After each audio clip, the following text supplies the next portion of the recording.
So, welcome back to Mzansi MMA show, not to be confused with Mzansi MMA, which is a whole other thing. And we were notified by an organization calling themselves Mzansi MMA, and they asked us very politely in a message to cease and desist. Luckily we didn't have to lawyer up for that, so we'd like to just give them a shout out.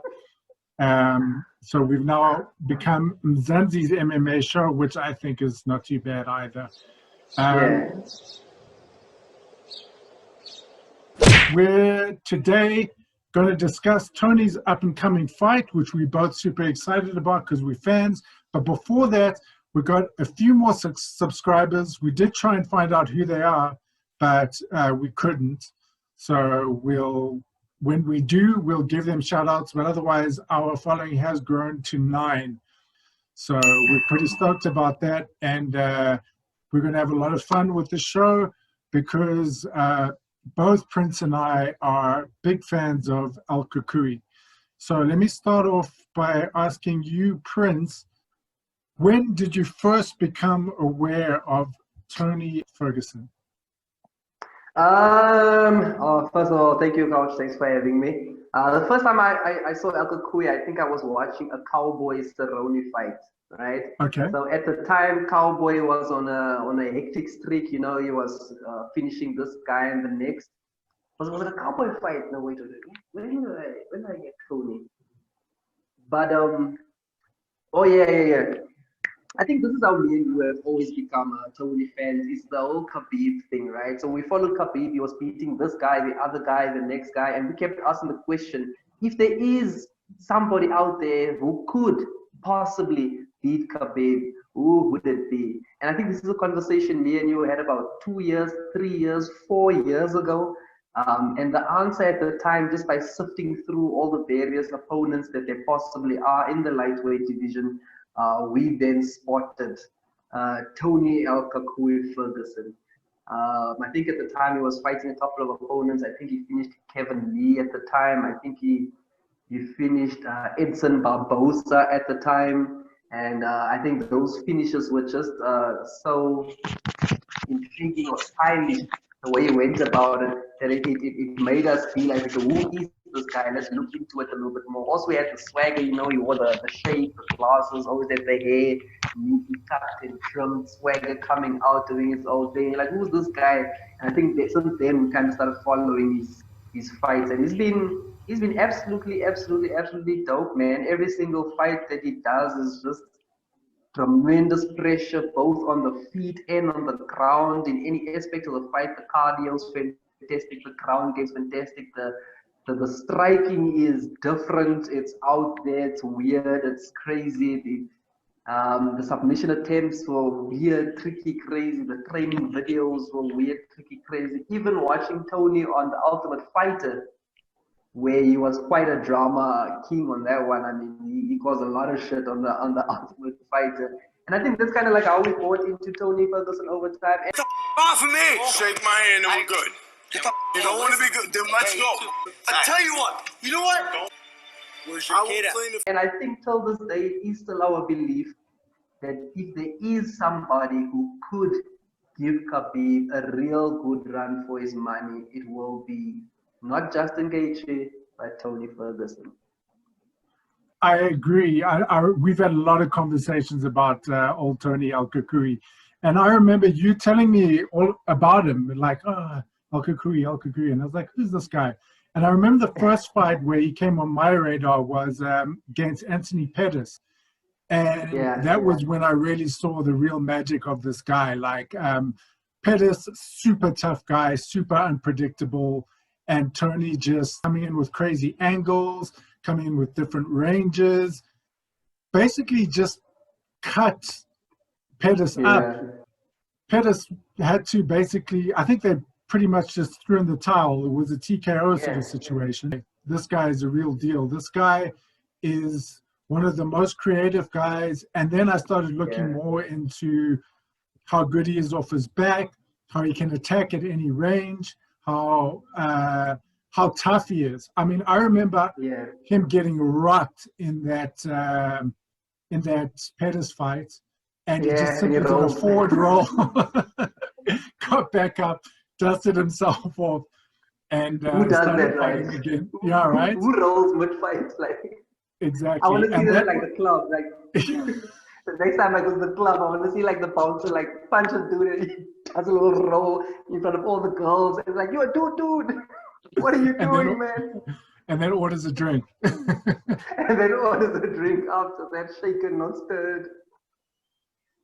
What do we love about Tony? Cool. If I can just make a short list real quick. Number one, it's the cardio. I think in the lightweight division, there are two guys with amazing cardio. It's Khabib Nurmagomedov and there's Tony Ferguson. If you're talking about cardio, you'd be hard pressed to beat any of those two, right? Then we talk about the consistent application of pressure. Khabib does it amazingly by pressuring you with his body up against the cage or pressuring you on the ground. But Tony does the same thing, but by walking you down systematically, round one, round two, round three, round four, walking you down, walking you down, walking you down. Eventually, you do an Anthony Pettis and you kind of have to quit. Or if you don't quit, you'll get choked out either by triangle or by rear naked choke or by ankle pick or by whatever the case may be. Tony will probably catch you with one of those, right? Then another thing you have to respect, I mean, a la John Jones and guys like this, you've got to then respect those elbows. A la Alistair Overeem, you've got to then respect those knees. Those elbows cut everybody. Everyone's blaming the Tony fight because Tony will cut you at some point during the fight. You know, those knees are going to hurt you at some point during the fight. So these are just the little tricks. And then, of course, it's the weird angles, it's the weird movements, it's the boogeyman style, you know. The stalking you, the kind of creeping after you in a weird way. It's the long arms. Like Tony Ferguson has unusually long arms. I mean, I know guys like John Jones have long arms. I know guys like Israel Adesanya have long arms, but then they also tall. Tony's not necessarily that tall, but his arms are like the length of like a super tall dude. So he always has the reach advantage. He's got a really good jab that sticks way out. Yeah, and he finishes guys. He finishes guys up kicks. He finishes guys with elbows, knees, submissions. Yeah, man, he's a full package kind of a fighter. I agree with that. For me, two words: creativity and the ability to attack you at any range. And he's one of those martial artists that looks at his body and it just uses it to fuck you up, basically. And I love, another thing I love about Tony is his unconventional training habits. I swear, I watch Tony and I just want to go to the gym, bro. I'm like, let me go and bang my head against a steel drum or something. You know what I'm saying? You want to go to gym, but you don't want to use the usual stuff. No, you don't, bro. You want people to look at you at gym a little bit like, really, what is he doing though? Why is he doing that in the shower? Why is he rolling? Why is he rolling down the stairs? Like, hey, why are you rolling down the stairs? Just use the machine. Nah, I'm cool with the stairs. Why are you wrestling the curtain, bro? Just leave Why it. are you wrestling the Like, that's the kind of thing that Tony does, you know. And the Anthony Pettis fight was an interesting one because in the Anthony Pettis fight, Tony came back from an injury, right? He had a serious injury which made him not be able to fight Khabib. I think he broke an ACL or a leg or something crazy. And they literally said that Tony rehabilitated himself. He was his doctor. He was his chiropractor. He was his own physician. He was his own psychologist. Because Tony does have voices in his head, I think, who talk to him at various points in time. It seems like that kind of dude. And he did all of that by himself. How crazy is that? It's amazing. And that's, again, like Tony seems to be one of those guys that he's weird. He's a very weird guy. But what I really like about him is he's the epitome of the modern martial artist. He looks at his body and you can see he's just one of those guys that absolutely loves working out how his body works and using that as a tool for destruction. Definitely, definitely. Just another thing to add to that last one is, especially after the Justin Gaethje fight, I mean, you've got to also commend his chin, right? The Absolutely. man takes a punch. Absolutely. He is So, I tough. mean, He is tough the as one thing you want to anything. bring to a fight is a good chin. If you're Yeah. bringing nothing to a fight, Yeah. at least bring a good chin. How about that? What did you think of the last fight against Gaethje? The justification fight. Look, I think a lot went into that fight personally. I know people are looking at this and saying Tony got his ass whooped, got his ass beat, but a lot went into that fight, man. That fight was then it was during the beginning, uncertain stages of the pandemic. At the time, we had just had our initial lockdown worldwide. No sport was taking place anywhere. The UFC and Dana White were the first people to open up their sporting doors. Took took the UFC all the way to a weird, unknown location in Abu Dhabi, Fight Island. No one knows about it. It's brand new. Then you had to hustle fighters to try and get fighters on the card. Some of the international fighters couldn't fight, only the American fights. So it was a whole entire stressful time period. Tony was supposed to fight Khabib, arranged for maybe like the 5th, 6th, 7th, 8th, 10th time. So Tony was preparing for the Khabib fight. Tony even made weight for the Khabib fight, just for the Khabib fight to get cancelled. Then Tony had to then get a new opponent within a couple of weeks, do another weight cut for a second time, adjust strategy again. Also, you must understand, trying to fight the champion Khabib, it's a build-up of emotions, the build-up of energy, anxiety, it's all of the above. And right when you reach the peak of it, they tell you the fight is off.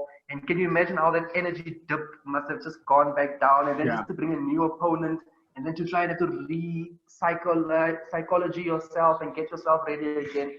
And I personally feel that Tony should have not taken the Justin fight. Not that he should never take it, he should have just not taken it then. He should have told the guys, listen guys, I was preparing for Khabib. Shit didn't work out the way it was supposed to happen. Give me a month, give me 2 months, let me go home to my family, let me chill, let me come back, let's do it again. But Tony didn't do that. Tony's too hardcore. He said, you know what, I fight anytime, any place, anywhere. Took the Gaethje fight, which was not a wise decision at all. Went in there, clearly did a stand-up game, didn't work, had no real plan B or C, and shit fell through the roof. I think Justin Gaethje and Tony Ferguson, if they have to fight again, there's a good chance that Tony will whoop Justin's ass a second time. But there was just too much crap going on, and Tony took that fight, and yes, he's a warrior's shoulder. Well done to him for taking the fight against all odds and whatever the case may be. I heard earlier that he had no sparring prep for that fight. And the thing about Tony, like, it just goes to show how tough he is. He made weight. He already knew that the Khabib fight was off, but he's like, on this date, I'll be the weight just because I'm Tony Ferguson. It's like, bro, like, why are you doing these things, you know? And the thing that really disappointed me about that fight is there was none of that creativity, you know? I think it might have been because he was preparing for one fighter and then had to switch his game plan for a completely different fighter. But, you know, there was none of that, like, fire that you saw with when he fought Pettis or even Cowboy, you know what I'm saying? Constantly adjusting, constantly changing, constantly, if he's losing in one area, switching up the ranges, switching up the angles, you know? I also feel that Gaethje was on the up and up. He had nothing to lose from that. Let's not forget, he dropped Gaethje at the end of the first round or second round. He dropped Gaethje, and I feel like if he was a sharper Tony on the night, he could have finished Gaethje. Because in that moment where he dropped him, you know, I know the bell went, yeah, sure, but if he could have dropped him again one more time and then jumped in, grab an arm, grab a neck, or grab a back. I saw like Gaethje's work against Khabib on the ground was not that amazing. Like Khabib took him fairly easily. I mean, I saw Khabib struggle more with Conor McGregor. I saw Khabib struggle more with Edison Barboza. I saw Khabib struggle more with Gaethje. It was quick. He jumped him, got on him, choked him, done. You know? Cool. So let's get on to the next question then. What do you think of his upcoming opponent? Yeah, so Charles Oliveira, right? So I checked out Charles Oliveira. I actually watched a couple of his fights a couple of times, but this is the first time I'm giving him any like real serious kind of attention. He is a really good fighter, very good fighter. I think he's He's a bit more useful than Tony as well. I think Tony might be a bit older. I just need to check up on that. But Charles definitely seems like the younger fighter, fresher fighter, Brazilian. So like all Brazilians, you know, there is going to be some good striking. Brazilians generally have some nice, good kickboxing type strike techniques. But of course, Brazilians are super well known for their submission ground game. And same thing with Oliveira, submission ground game on fleek. He submitted Kevin Lee.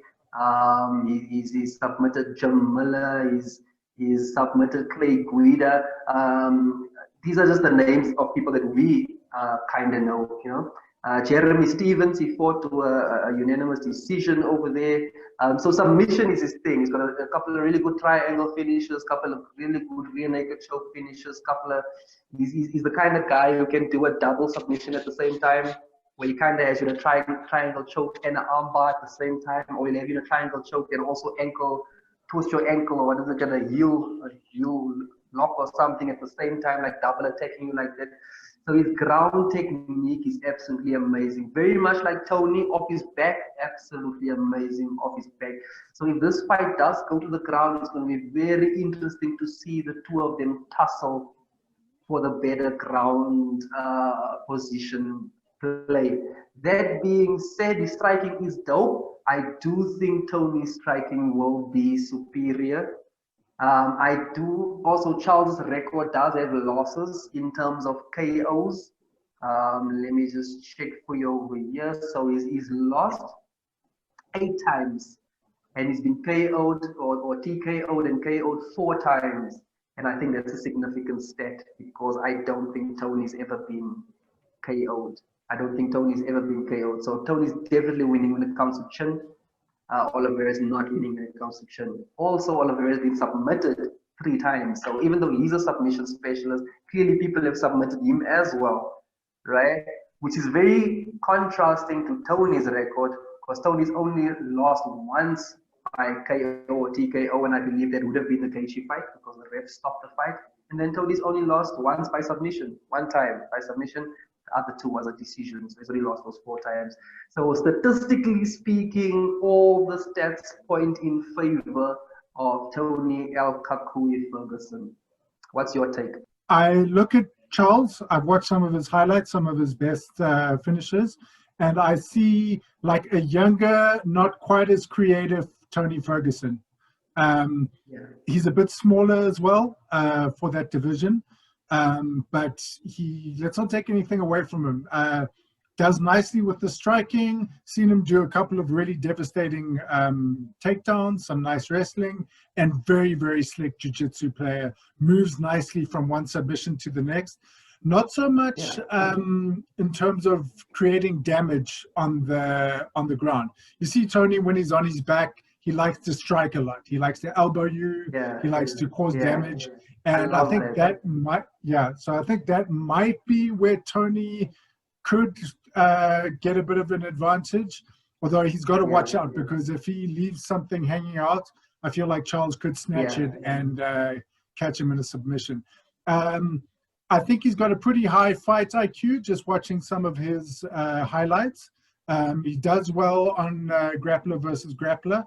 So I think it's a dangerous opponent. It could be one of those fights that are either boring because they're too similar in style, or really, really interesting and fascinating because they're too similar in style. Neither of these 2 guys have ever had a boring fight. Yeah, exactly. So it's actually it should be a good defeat. Yeah, it should be definitely going to be a good one. Yeah. Which way are you leaning? Tony.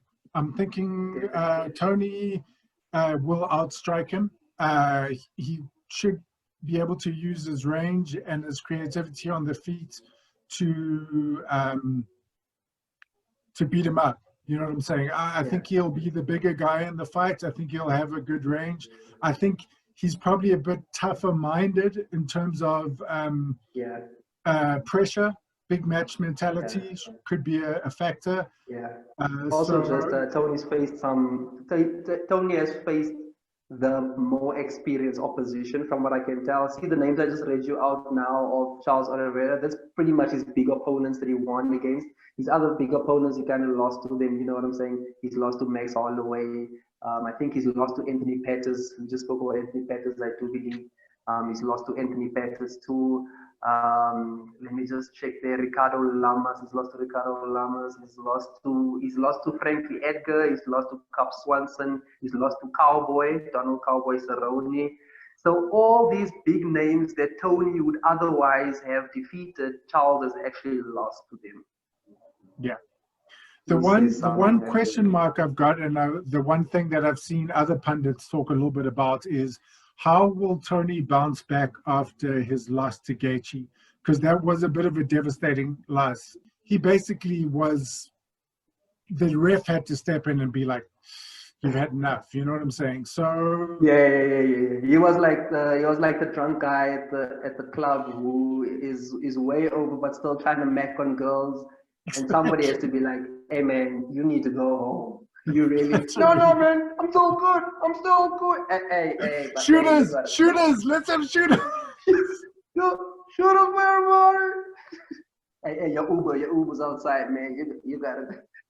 That's literally what happened there, right? Because Tony's puking all over the place, bubbling, shaking his head. The closest that I can equate this is when Tony had his injury. I remember Tony had his injury, breaking his leg, whatever the injury was. He was supposed to fight Khabib. He was out.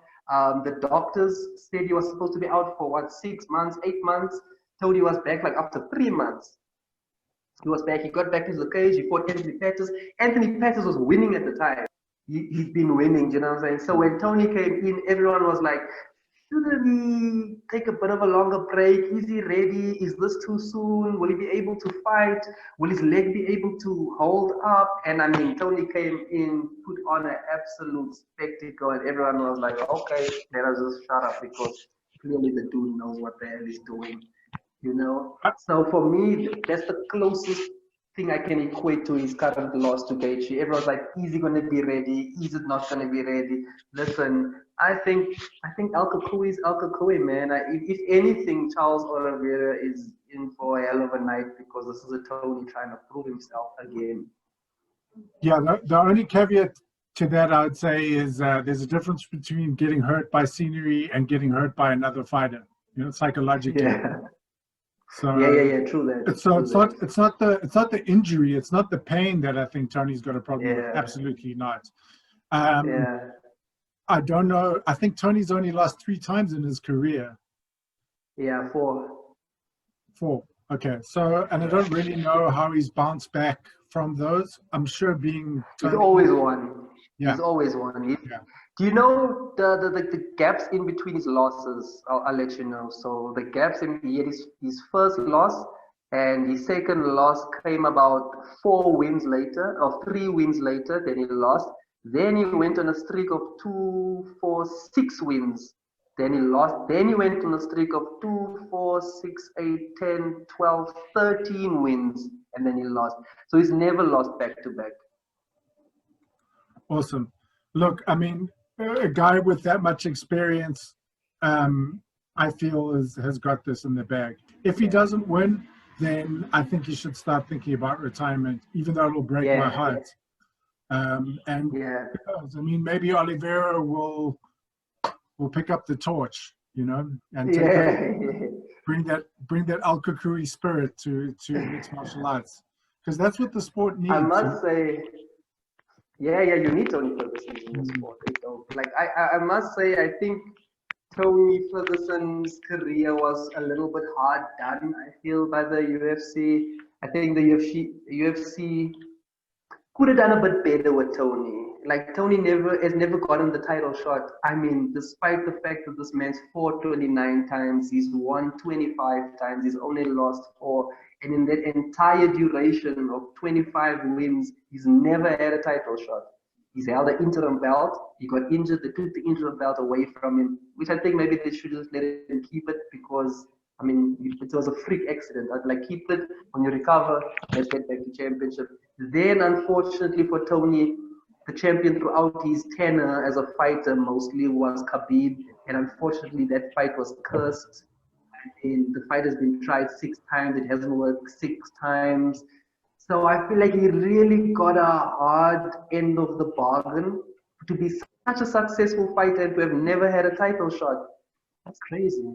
Yeah, it's nuts. I mean, I think maybe Dana was like upset that he was wearing his sunglasses inside that time. But I mean, honestly, like if it was me, if I was the brass, I would have said like fuck Conor McGregor, even though he's a star. I would have given him the title shot against Alvarez, and then the winner of Yeah, that fights Conor. You know, Tony was right there, and you know, like look yeah, at how many times this guy's fought. He's weird, you know, he's a weird guy. So I think he doesn't yeah, quite have that like slick star power that Conor McGregor has, but for real fans yeah, of the sport, he's a captivating fighter. In terms of just like yeah, mixed martial arts skills, that's what the real fans. That's who they yeah. want, you know. He's hella entertaining. I tell you that much. Tony's hella entertaining, and also he's beaten Never the a best. boring I fight. mean, he's beaten the best. Yeah, he Devastating. really Like won the Ultimate Fighter, and just everybody hated him in the house. He didn't give a shit. He just beat all of them up, took the so, top title, and left. yeah, that's another reason I love him. It's just because it's like when you step in with Tony, you're gonna have it's a long night for you. You know, Yeah, some of those victories are just like he bloodies you up. He just kills you. You know, the yeah, cowboy fight was brutal, bro. That was tough to. yeah, It was a good fight, but I mean, the Pettis yeah. fight. So I don't know. This kid Oliveira, he better He's be. gonna come with it. I think Yeah, Oliveira's best chance is to try and get this to the ground quicker. Get to the ground and get to the submissions. Well, even if it's not on the ground, just get submission quicker. Even if it's a standing that DDT range is choke going to help him. That or range is jump definitely on going to your help. back, Yeah, jumping his back like a la what's this grappler who just jumps on your back and kind of just Damian hangs Maya. onto you. Yeah. Damian Maya just jumps on your back while you're standing up, and you're like, hey man, I ain't Yeah. trying to piggyback you. So, and man, Charles gonna have to do something like that. I think if Trust me, Charles Tony. was able to Tony will fight still him, find a way to cause damage, even if you're on his back, bro. He'll do something. like He'll do back something. elbow you like this, back knock you like. You see, Oliveira has a lot of chinks in his armor. It'll be one Yeah, of those things where you get a younger guy with a similar fighting style versus a grizzled veteran with, the styles are very similar, the body types are yeah, similar, and either the young up and coming lion's going to dethrone the grizzled veteran, or the grizzled yeah, veteran's going to school him and yeah. show Yeah, him well, I'm show him leaning who's towards the boss. Grizzles veteran. I'm Myself, leaning yeah, towards the veteran. If the Grizzles veteran does lose, I agree with you. I think it's time to hang up the gloves, absolutely. respectfully, obviously. Absolutely. Well, I don't know if Tony's such a weird guy, man. I don't know if respect is even I think he'll win. his own He'll brand of win. respect, whatever that is.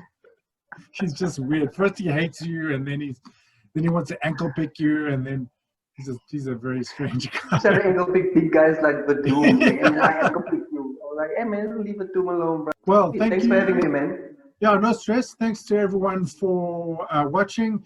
We didn't mention this earlier, but please like and subscribe if you like what we're doing. We're not going to be like those other channels and be like, turn your fucking notification on.